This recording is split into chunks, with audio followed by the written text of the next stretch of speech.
Jesus said to the disciples, "Then the kingdom of heaven will be like this. 10 bridesmaids took their lamps and went to meet the bridegroom.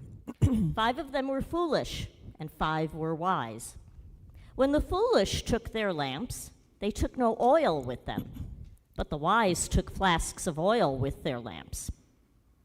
As the bridegroom was delayed, all of them became drowsy and slept.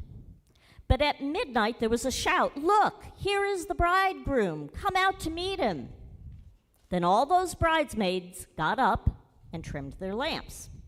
The foolish said to the wise, 'Give us some of your oil, for our lamps are going out.' But the wise replied, 'No, there will not be enough for you and for us. You'd better go to the dealers and buy some for yourselves.' And while they went to buy it, the bridegroom came. And those who were ready went with him into the wedding banquet, and the door was shut. Later, other bridesmaids came also, saying, 'Lord, Lord, open to us.' But he replied, 'Truly I tell you, I do not know you. Keep awake, therefore, for you know neither the day nor the hour.' And this is the gospel of the Lord. Praise to you, O Christ. Please be seated.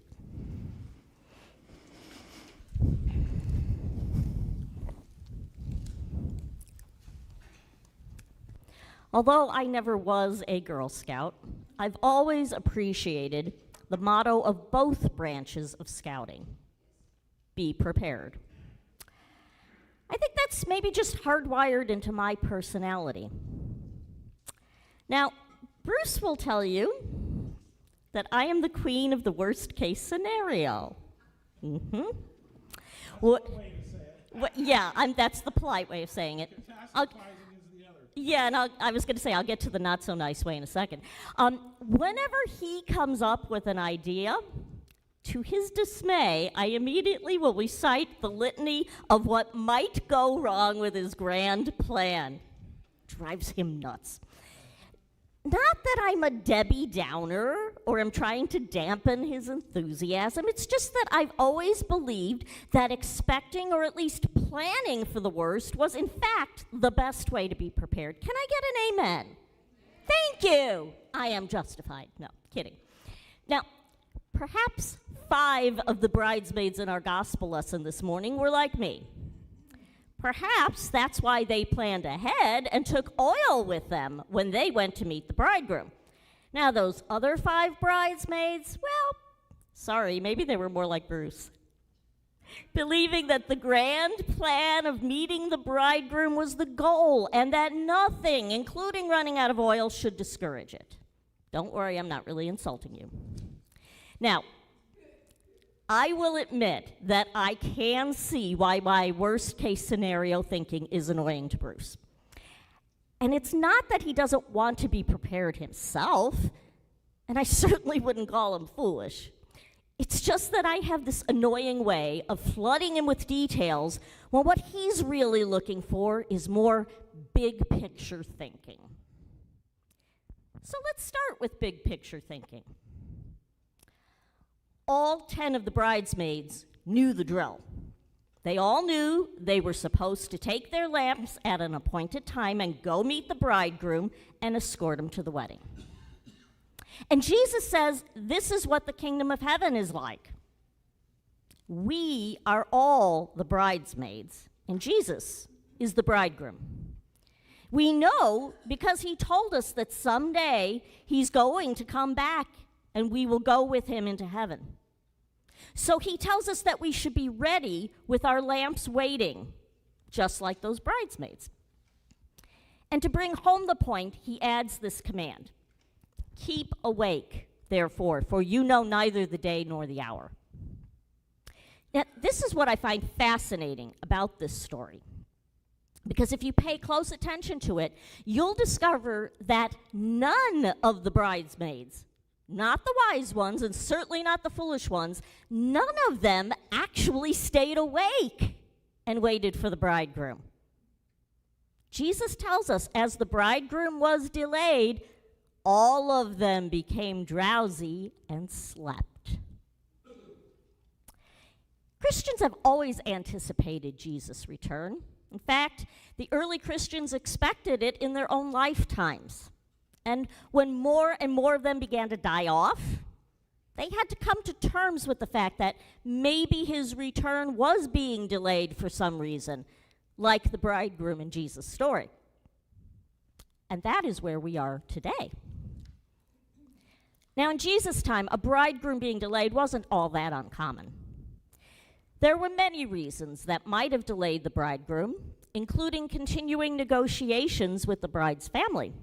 Now, as many of you might know, back then marriages weren't necessarily love matches, and even if they were, there were still financial considerations to be ironed out. The bridegroom was expected to present himself with his ability to take care of the bride.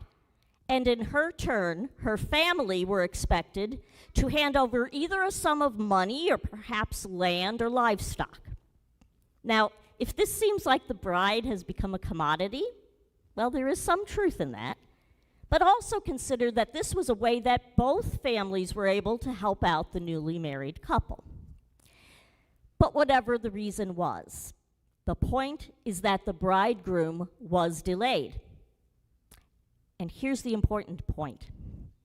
His delay should have been either expected or at least planned for, like a worst-case scenario, if you will.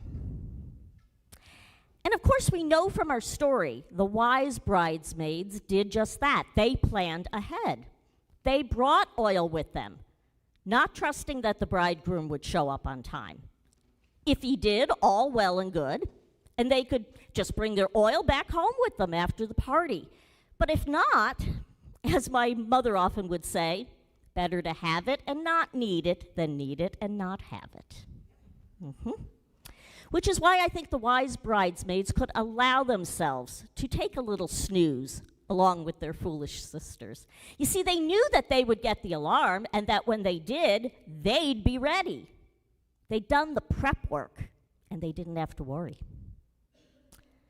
So where does that leave us today? And we know from the passages we always hear right before and during Advent, every year, we know that Jesus is coming back again someday, and that we are supposed to be ready. But we also know that some 2,000 plus years later, he hasn't come back. Oh, we hear of those religious cults now and then that pop up, claiming that on a particular date that they divined from, I don't know, reading tea leaves or something, that Jesus is coming back. And then they sell their houses, quit their jobs, and see the date come and go, leaving them homeless, unemployed, and deeply discouraged. Although we have his promise that he will one day return, I don't think Jesus expects us to do anything as drastic as that to prepare. After all, just one chapter before this one, Matthew 24, has Jesus saying that even he himself doesn't know when he's coming back. Only the Father knows, he says. But even so, he does admonish us to stay awake and anticipate his coming. And the parable that he told about the bridesmaids suggests that we are expected to do something to not only prepare for his coming, but to also make a contingency plan in case his return is delayed, which from our perspective, it is. So how do we prepare? Well, I think a hint to that lies in how he framed his story from the start. He said, "Then the kingdom of heaven will be like this." You see, he wasn't telling them to do something weird like selling everything you own or drinking Kool-Aid in order to be ready for his coming.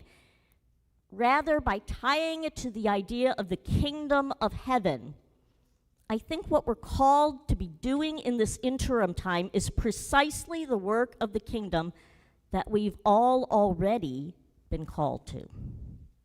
And what is that work? I think many of you know what it is because you've been doing it all your lives already. It involves putting others ahead of yourself when necessary. It involves pitching in to help when called upon. It involves sharing the gospel at all times, and when necessary, using words. Many of you already do this in your volunteering here at church, or in your families, or your workplaces, or schools, so none of this should be news to you. But let's take it a little deeper, shall we? Because if all we do to prepare is do stuff, we run the risk of thinking that our standing with God is all up to us and what we do. And that can lead down two possible roads. The first of self-delusional self-righteousness, and the other of impossible to atone for guilt. Neither road leads to the kingdom of heaven.